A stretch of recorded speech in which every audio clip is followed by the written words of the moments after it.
So wondering, just for my information, because I was kind of, came in a little bit late with that. The format here, are we giving a presentation or an update, or is it question and answer or comment? No, it's just really a conversation in which we want you to explain how do you start the project, what's your background or in general about the project, how it all started, and what are the goals and the next steps for you. Oh, okay, got it. And that's pretty much it. Okay, great. So we can start and see if during the conversation more people join. So why don't you start presenting yourself? What part of the team? What role do you play in the team? And we can take it from there. Sure. I was just wondering, is it possible to share the screen, or I haven't used Spaces much before, so I'm sorry for the silly questions. No, I don't think that you can share a screen, but it's just a conversation. No worries. Okay, no problem then. So maybe I can just start kind of from a little bit of history of how we got to where we are, if that's all right. So actually, one moment, I just need to pull up something here to kind of refer to. So we kind of started, so Ronnie and Davida and myself, Yogi Goli. Ronnie is directly in the region in Kibera, working closely with the community, young people, and so on. He's been doing that probably for 10 plus years. But how Ronnie and I connected, and I'm based in Canada, by the way, is that we had it was born basically from I guess a passion that I had when I was first introduced to Bitcoin back in 2016, and as somebody who was in background in software consulting and architecture and so on, I was kind of orange pilled at that time, I guess. And then when I connected up through a mutual friend with Ronnie and his work he was doing with young people and with the community work, and being very, very, very much having a passion for that, combining with the passion that I brought, we basically then we both were kind of understanding the need to for empowering the people there, which is a lot of young population. So we started collaborating in the form of mentorship. So we did basic education of some Bitcoin courses that we took that the students were able to be sponsored with, contributing, basic things like computer equipment, and just also teaching them just software in general to prepare them for and give them a skill for education in that sense. But we combine that with Bitcoin and all that it stands for. So all of that together then resulted in these educations, and we're starting to quite some time back even to pay volunteers in Bitcoin onboarding. And then more recently, especially now with this grant, we started to, more formally onboard merchants sort of in a pilot program setting. And that is what has taken us to what it is now. But Afribit as the name, Afribit Kibera in particular, was kind of born about a year and a half ago. So it was a lot of early teething, through education. Of course, Ronnie was also, when he was introduced, was new to him, of course. So, I was doing my part to help them to really see the big vision, with Bitcoin, and then of course the whole concept of circular economy. which has really taken shape now more and more. So those, and then we've with Ronnie's local connections in the Kibera community, which is really consists. And I've learned about this quite a bit too, as the fact that it's a pretty large, mostly very young population in 500,000-600,000 range. So there's a lot of potential there, I think. So this is what we're kind of are doing to take this story forward and the narrative in sort of a multi-dimensional approach with community services involvement, of the merchants, and then so spearheading the circular economy through injections of Bitcoin that is with Lightning wallets, that is in the form of stipends for volunteers. There's some projects that are is around recycling project where there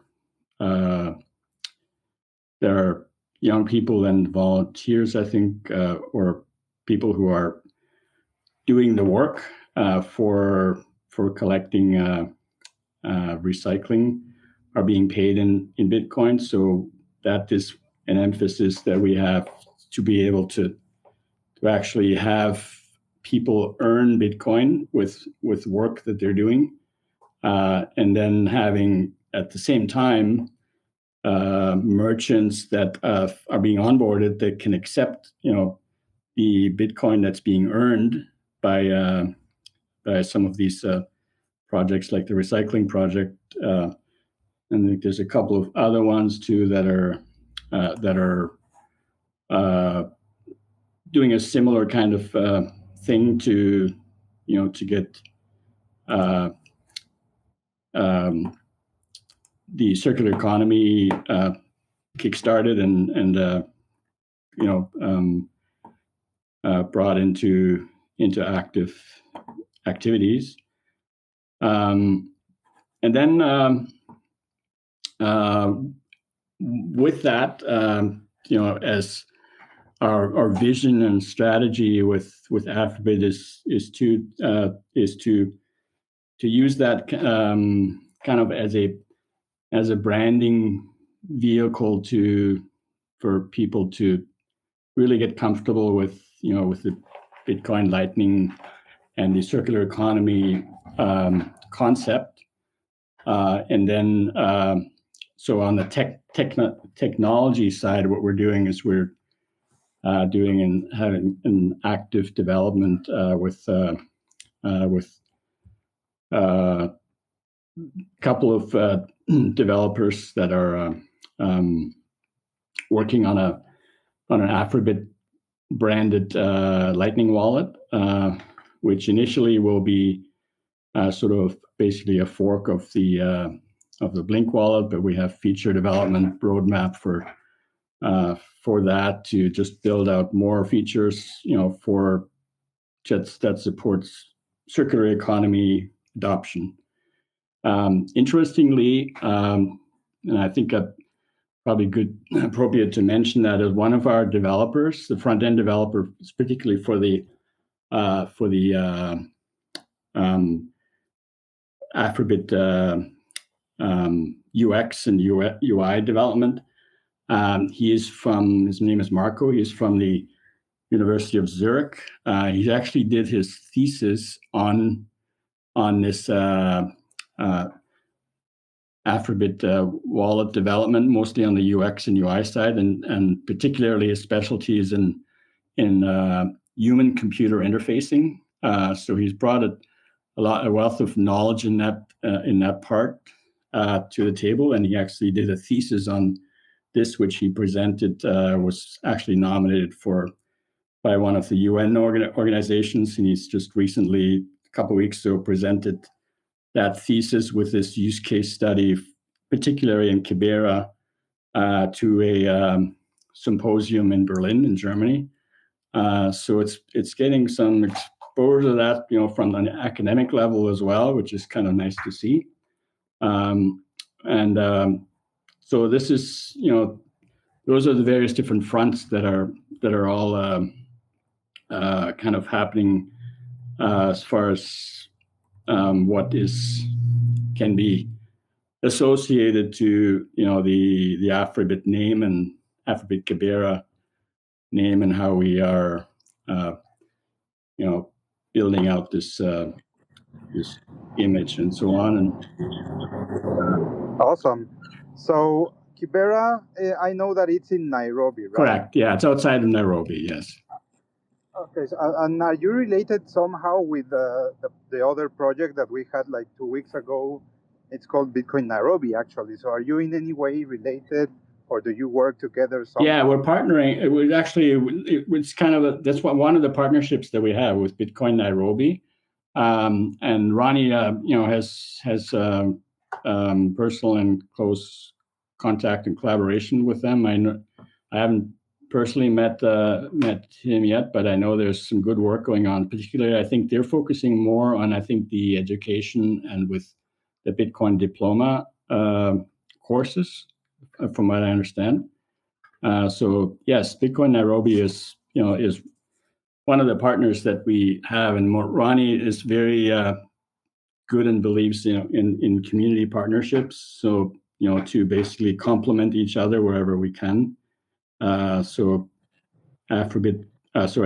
Bitcoin Nairobi is one of the partners, and there's another one called Core, I think.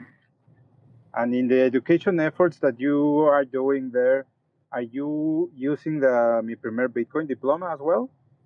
Yes, I think that is part of the strategy. Yes, I think Bitcoin Nairobi is taking on that task more, but I think Ronnie is closely collaborating with him, because I think the merchants and other students are taking part to help take advantage of that education, to support their onboarding and usage of the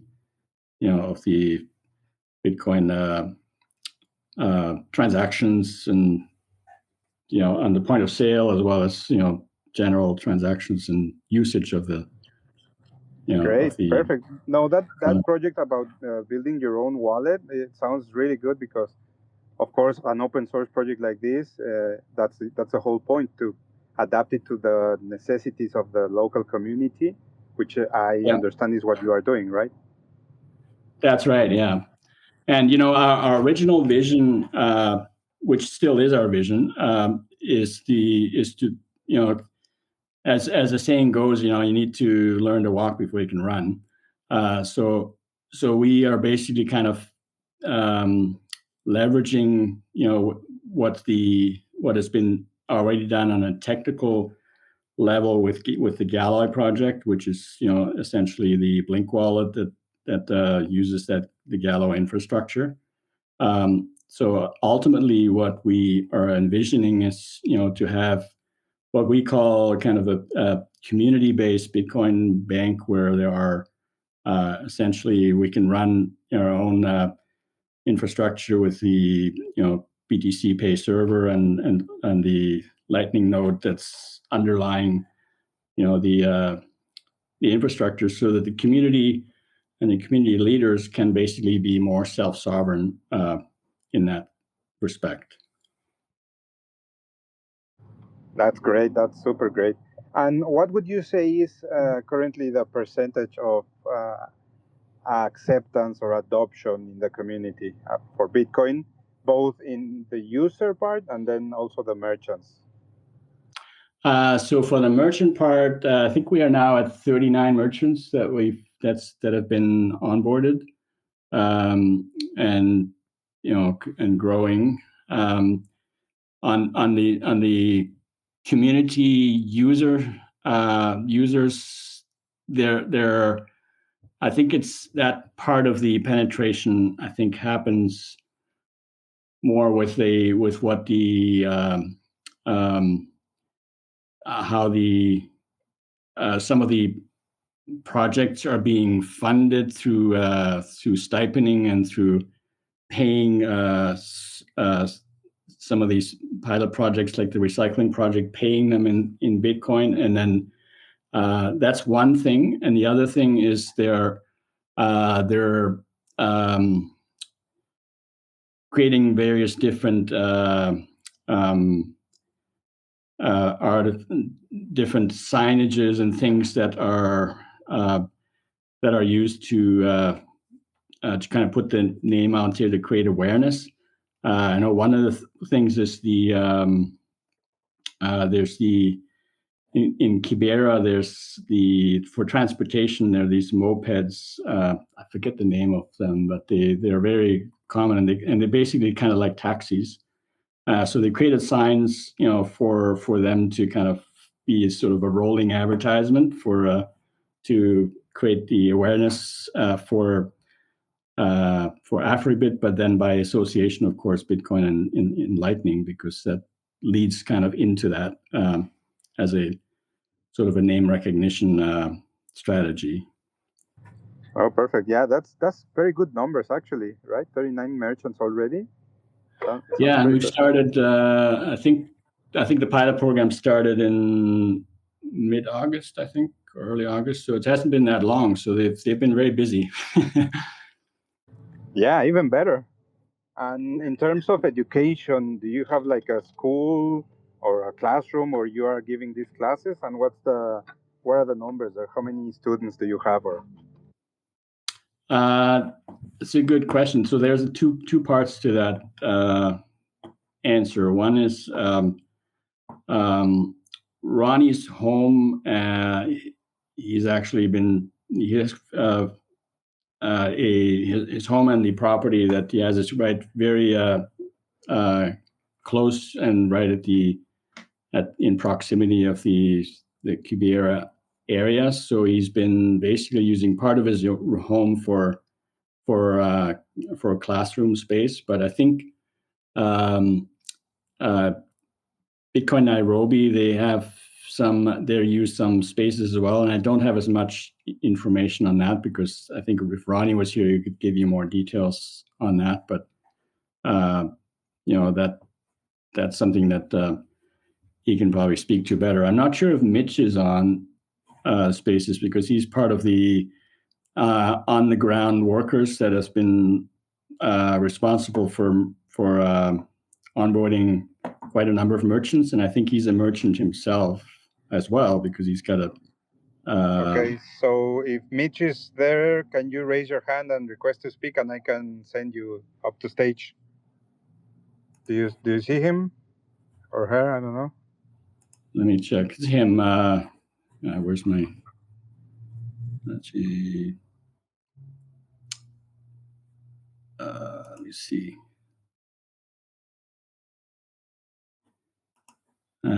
Don't recognize. Oh, there's Mitch. Yeah, he's a listener right now. MC Mitch he's got the MJ in the icon. Okay, can you request to speak, please, MC Mitch, so I can send you to stage?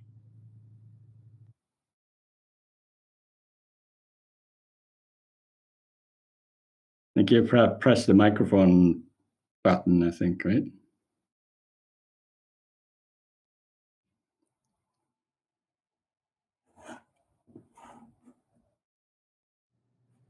Okay, he just requested. 1 second. I approved, so should be able to speak anytime now.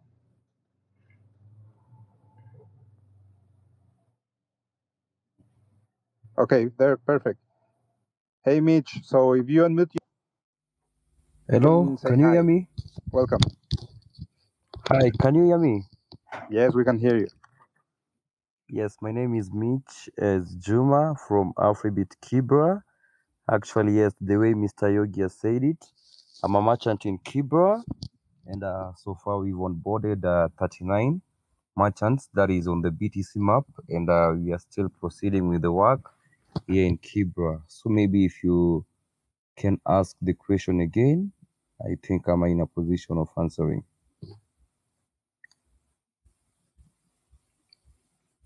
Yeah, so we were just talking about the numbers, the progress that you have been making, and for example, in your case, that you have been directly involved. What has been your experience and the resistance to change from the people? What has been the acceptance? Are they open to the new technology and use? How has it been for you?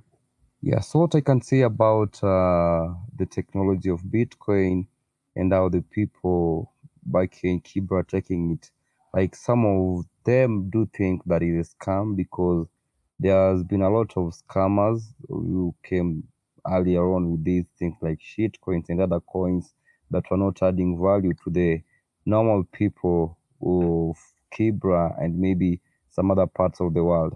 So most of them they do think like it has that for the first time they thought that it was a scam, but for like 3 4 months we've truly done our part on the ground, and now the responses are positive because they're now having that understanding of okay, this thing is like a money, this thing is like, yes, if I have sats or if I have Bitcoin, I can buy something and also use it the way I used to use my money before. So there is that understanding that is coming from the people within the community, though not all of them. We still have some speculations to different people who still think that we are scammers and who still think that we're just there to use them. But so far, so good. Reaching 39 merchants based on our locality isn't something that is very easy, but since we are there, we can say the approach is positive, and we are slowly gaining our roots to the deeper sides of Kibra. Yes. That's perfect. That's super awesome to hear. And what are some examples that you can mention that using this technology as money, have there been any like super impressive Yeah. cases in which like yeah, go ahead. Yeah, we have some super experiences because yes, when you're using our Blink wallet to Blink, of course, we are trying to build up our own. That is for Afribit, which Yogi had shared before. But now we are all using Blink. And maybe me as a merchant, based on my experience, my customers that are outside already, when they come to my shop, maybe to buy some French fries, like the transaction is immediately. They just scan, and in less than seconds, you have your money in your Blink wallet. So the experience is super fantastic, and I believe it's an experience that many would like to experience. Though I know we still have limited materials, but I know as much as we are still doing this, I believe it will reach to many people, and that experience will be shared with a big number, mostly from the people who are coming from our locality. The experience for me, it has been super exciting, and to my customers and to those people that we've onboarded so far, because we have a shop right now, we have a merchant who has a total vanished shop. I had posted a video yesterday. In that shop you can acquire anything, maybe if it's a maize flour, like we in Africa, mostly in the part of Kibra in Kenya, we believe in cornbread, that is ugali. So we had already identified a merchant whereby if you have your sats, you can go there and have that maize flour and have your ugali maybe for supper or dinner. So the experience is totally super fantastic. That's awesome. And also, for example, one thing that happens to people that start using Bitcoin as money, I'm saying in general, but I want to ask in particular in your community, what have been the cases where people understand and they start to save money because they start thinking long term, they lower their time preference, and they understand that this technology and this money is really not only a tool to buy stuff, but also a tool to be empowered and save for our own future. Yeah. What are the cases The there? cases are based on our locality. People are living on hand to mouth. So it's not that easy to find like maybe a merchant or just any other local community member who has the Blink wallet and at the same time have some sats in it. The sats sometimes they keep on reducing, but we as Afribit, it's our work to ensure that their wallets never run out of sats. Though for them, they live on end to mouth because it has not really yet established itself like some other parts of African parts, maybe like El Salvador or some other bigger places that Bitcoin is being used fully as a currency. So you'll find in these parts, people are living in hand to mouth. So when they receive maybe like $2 or three, all they can see is, okay, I need to go and scan and maybe have my food for today. So based on the experience of saving, maybe I'll say so far it has been done with the wallets of maybe big players that we have in the community. But the funny thing with all big players and the small players, and maybe the funny thing that I also witnessed with our merchants is that when there is fluctuation, maybe the decrease or the increment, it goes all the way from both the big players and the small players. The only part that is making it to be difficult is now when it comes to that savings. Like most of them are living in hand to mouth. Yeah. May I just add to Mitch's comment here, because this is quite interesting question as well as an interesting answer. Is that in this population in Kibera and in this kind of in the demographics, it almost seems to be almost reverse adoption to what you see in sort of the Western world, where you see Bitcoin first as a store of value and then later as a payment. Here, it's really the other way around. They first see it as a very much better. It's a better payment rail that and useful and good experience. And then later, once that it reaches a adoption tipping point, then they can actually then through just economic activity improve their life situation. Then they can start thinking more about using it as a store of value, because out of necessity they kind of have to use it as a payment method of payment first, because that's what they have to do on a day-to-day basis. So it's interesting to see the distinction, and actually that's really sort of more what drives the adoption. And if I may just say one more thing with Mitch, because Mitch is kind of, if you don't mind me saying, Mitch, but he's been under sort of a model student for us with Ronnie mentoring and also being a merchant at the same time. So he's sort of somewhat of a product of some of the education that we've been doing over a longer period with just with computers, with Bitcoin, and so on. So he's been a great advocate for us, and really is doing excellent work in just being a spokesperson for Afribit and for adoption, for the circular economy, etc. Excellent. Yeah, that makes sense. It's actually different circumstances to every community. Step by step, I guess, right? It takes time, but we'll get there eventually, hopefully. Yeah. Okay, so let us know how can people support your project? Where can they follow you? Do you have a campaign in Geyser? Let us know. Yeah, we've had through the grant funding we've been funding the pilot adoption program with the merchants. We have our Afribit Twitter channel, of course. We have and our official Lightning wallet is Afribit Blink.sv, so it's our Blink wallet. Afribit wallet. We have we're just started on Nostr, so we have a Nostr address as well. And you can also reach us by email at connect@afribit.africa. So that reaches us.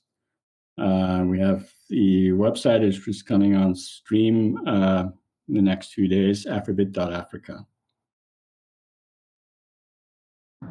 Awesome. And do you have a timeline for the launch of your own wallet? Yes, we have a roadmap with features being built out next year, but the initial prototype launch, we're hoping to announce that within the next, actually likely at the African Bitcoin Conference, which is in Nairobi in early December 9th, I think. So we're working towards that, and then that's kind of our next milestone from a technology perspective. Okay, perfect. Congratulations on all the work that you have been doing. Excited to follow what you will be doing in the future. Is there anything else that you want to add that we have missed? Well, ask, but also just express thanks just to the whole Bitcoin Beach initiative and setting the model and the example of how adoption can be done in practice, and the challenges as well as the opportunities. We've identified with that very much because following the story of Bitcoin Beach, we have found that resonating with us because of how we combine our community services with Bitcoin adoption. So if and I would just wanted to ask how we can be even work more closely interacting, whether it's on the development side, because my own background is more architecture, so I'm interested in. I've talked a little bit with some of the Galloy teams, so if there's any opportunity for me to contribute, and I think Marco as well, because he's already contributed one feature pull request, I think, to the code, and then anything if you have anything that we can use for tips, advice, and things, and exchanging knowledge from what you're doing with with the Bitcoin Beach project, and see if we can replicate that or adopt it to our situation. Yeah, absolutely. So for one, we have the Bitcoin Beach white paper. It's a document that it's available for everyone. It's an open source document. If you haven't checked it out, it's in the pinned comments of the tweets from Bitcoin Beach. Check it out, and after that, we can stay in touch all the time. Let's stay communicating. Every question you need to get answered, we are here to help. So let's just stay in touch, and we can work together for sure. Great, thank you. Thank you. No, thank you. So everyone, thank you for joining. We will be publishing this chat on the Bitcoin Beach podcast channel in YouTube, so you can hear the replay, and make sure to follow this great project. And see you next week. Goodbye, Thanks. everyone. Thank you.